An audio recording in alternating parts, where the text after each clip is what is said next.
تلك الدار الآخرة نجعلها للذين لا يريدون علوا في الأرض ولا فسادا والعاقبة للمتقين.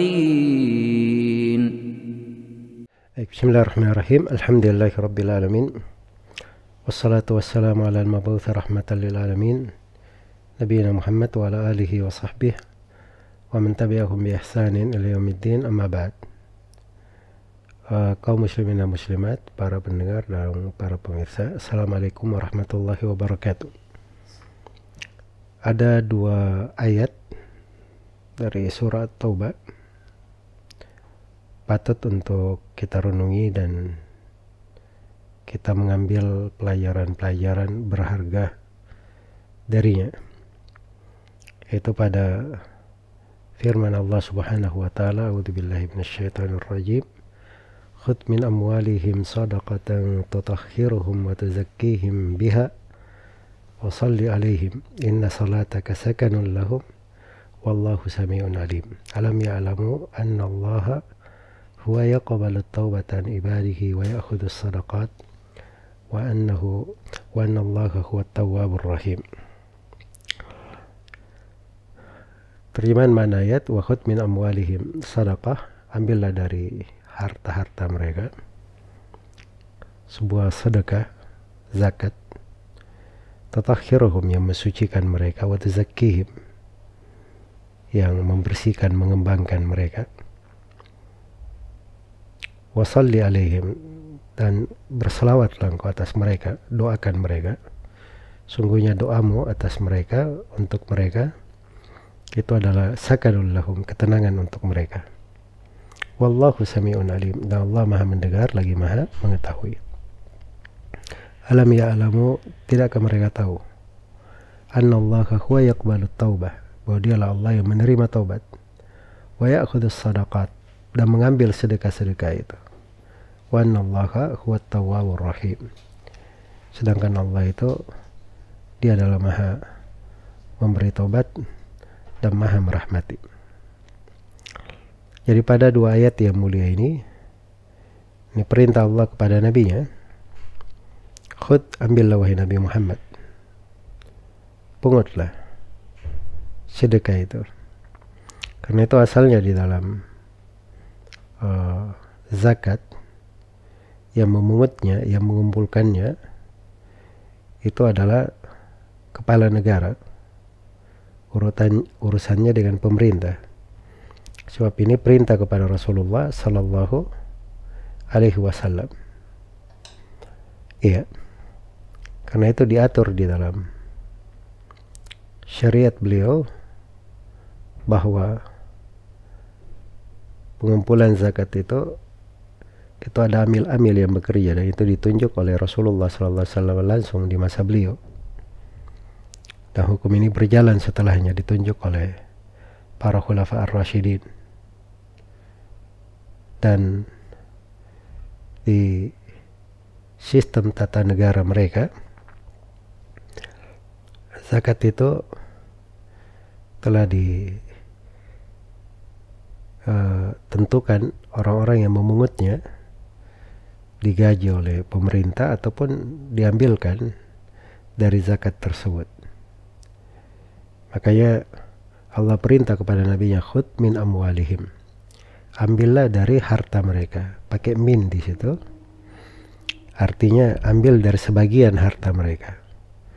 Jadi yang dizakati itu harta-harta tertentu, bukan semua harta, tapi ambil zakat dari harta mereka, sebagian harta mereka. Yang dizakati itu satu, emas dan perak, apa yang semisal dengan emas dan perak. Kemudian yang kedua adalah hasil bumi, dari buah-buahan, biji-bijian yang bisa ditimbang, ditakar, dan disimpan untuk makanan pokok. Kemudian yang ketiga, yang di harta yang ada zakatnya adalah hewan ternak. Dan hewan ternak ini ada 3, unta, sapi, dan kambing. Semisal dengan sapi, kerbau. Kemudian yang keempat, yang harta yang ada zakatnya adalah barang-barang yang diperniagakan, yang diperjualbelikan. Jadi ada hukum-hukum terkait dengan harta yang dizakati. Dan Nabi diperintah untuk memungutnya, mengambilnya. Dan disebut dengan nama sedekah.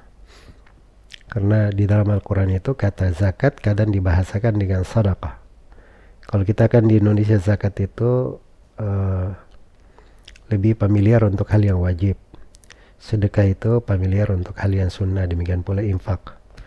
Tapi kalau sebenarnya di bahasa dalil pada Al-Quran dan Sunnah, zakat, sedekah, infak, ada yang bersifat wajib, ada yang bersifat sunnah.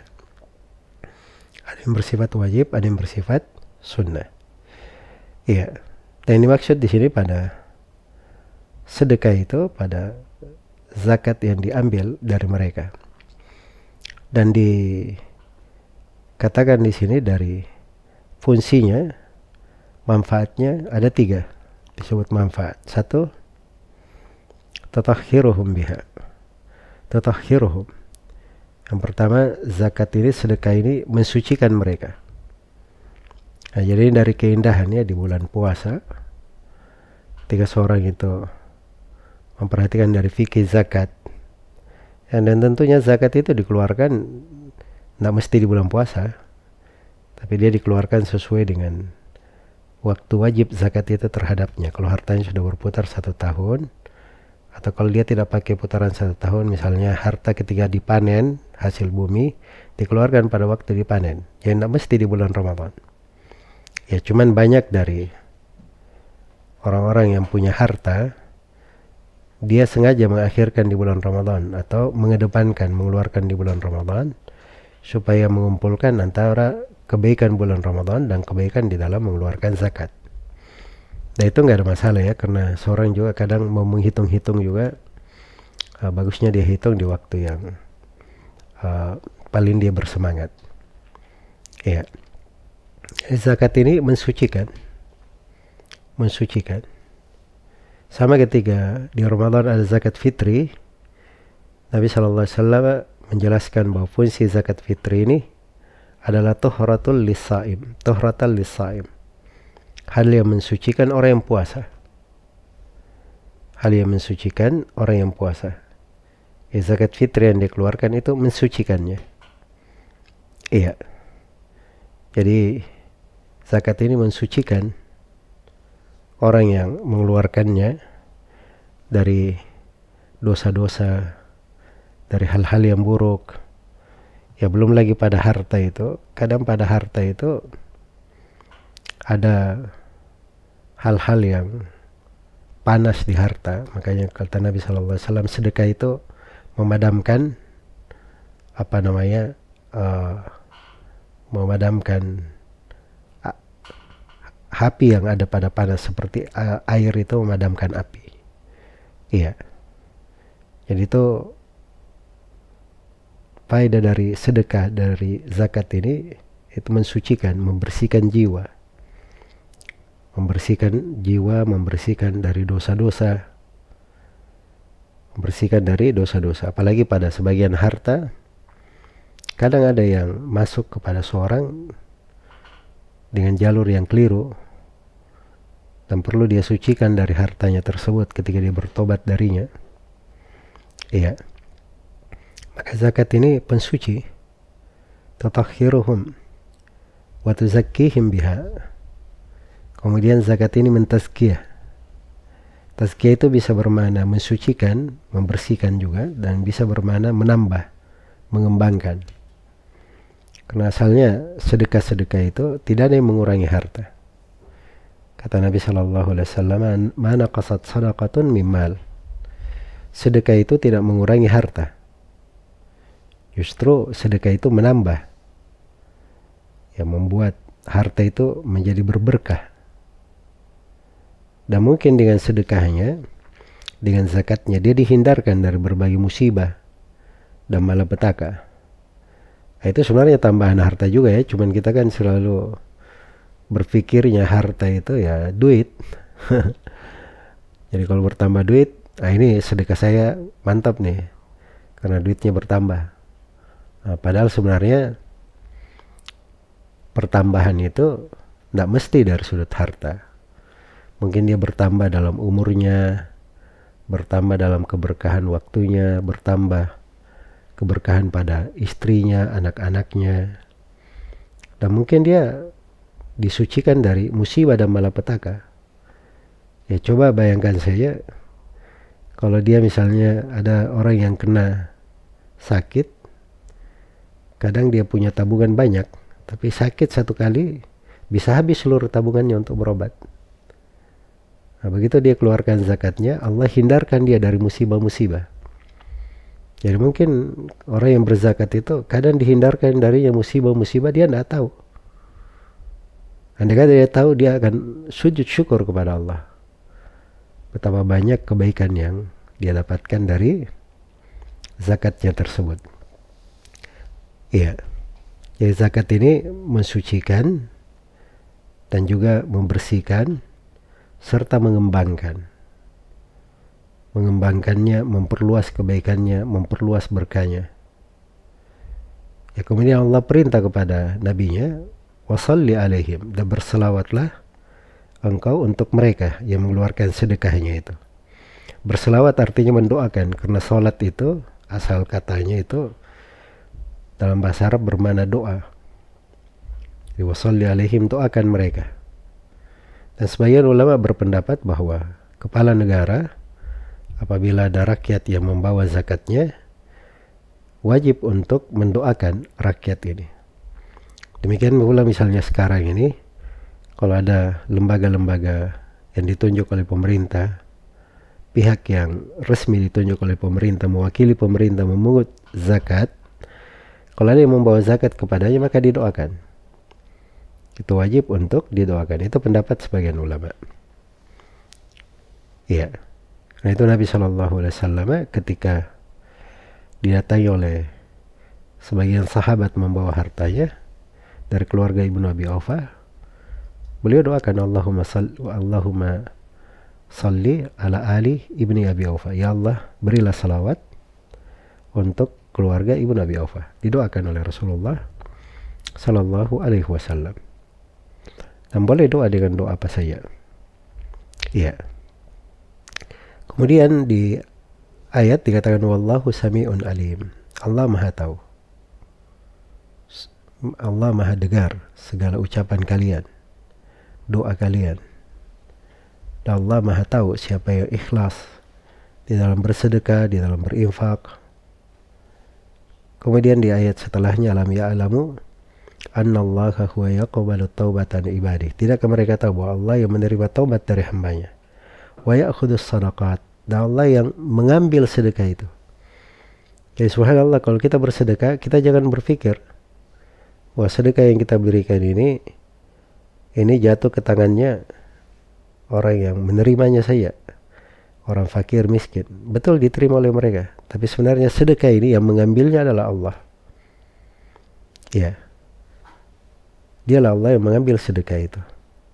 Karena itu syah di dalam hadits Abu Hurairah di riwayat Bukhari dan Muslim, Rasulullah sallallahu alaihi wasallam bersabda, "Ma tasaddaqa ahadun bi'adli tamrah min kasbin tayyib illa akhadaha ar-Rahman biyaminih." Tidak ada seorang pun yang bersedekah dengan senilai korma atau sebutir korma, dan sedekah kurma ini dia dari hasil yang baik, dari pekerjaan yang baik, kecuali Allah akan ambil sedekah itu dengan tangan kanannya. Fayurabbiha, lalu dirawat oleh Allah, dikembangkan. Kama yurabbi ahadukum fuluwa. Dan Nabi memberi perumpamaan yang mendekatkan, seperti salah seorang di antara kalian itu merawat anak ternaknya. Ya, kalau dia punya anak unta, anak sapi, anak kambing, dia rawat sampai besar, dikembangkan. Jadi sedekah ini dirawat, dikembangkan oleh Allah sampai menjadi seperti gunung. Menjadi seperti gunung. Jadi subhanallah, Jangan seorang itu berpikir ketika dia bersedekah walaupun sedikit, jangan dia lihat kepada nilainya, tapi dia lihat tentang kebaikan sedekah ini. Paling tidak dengan sedekahnya ini dia telah memperoleh berbagai derajat yang tinggi, berbagai keutamaan, dia jalankan perintah Allah dan Rasulnya, ada kelembutan di hatinya terhadap saudara-saudaranya umat Islam, dia rahmat kepada orang-orang yang lemah, yang tidak mampu, ya, dan senang untuk berbuat kebaikan di tengah manusia. Itu mana-mana yang agung, ya. Jadi dialah Allah yang mengambil sedekah itu, dan dialah Allah yang maha memberi taubat dan maha merahmati. Maka di bulan Ramadan ini kita harus memahami bahwa syariat di dalam sedekah, di dalam zakat, itu adalah hal yang membantu kita di dalam menyempurnakan amalia kita di bulan Ramadan, dan juga menggugurkan sebagian dari kewajiban-kewajiban kita. Dan perlu diketahui bahwa zakat itu rukun Islam yang ketiga, sedangkan puasa itu rukun Islam yang keempat. Sebagian ulama berpendapat rukun Islam yang kelima. Iya, karena besarnya manfaat zakat ini dalam kehidupan dan indahnya berbagi itu, indahnya berbagi tersebut. Maka ini dijadikan di dalam syariat kita hal yang sangat dianjurkan, sangat besar, karena memang manfaatnya untuk orang yang berzakat, orang yang menerima zakat, manfaatnya untuk bumi yang dipijak, langit yang meneduhi, untuk negeri yang kita berada di dalamnya, untuk masyarakat kita, itu adalah hal yang sangat besar sekali.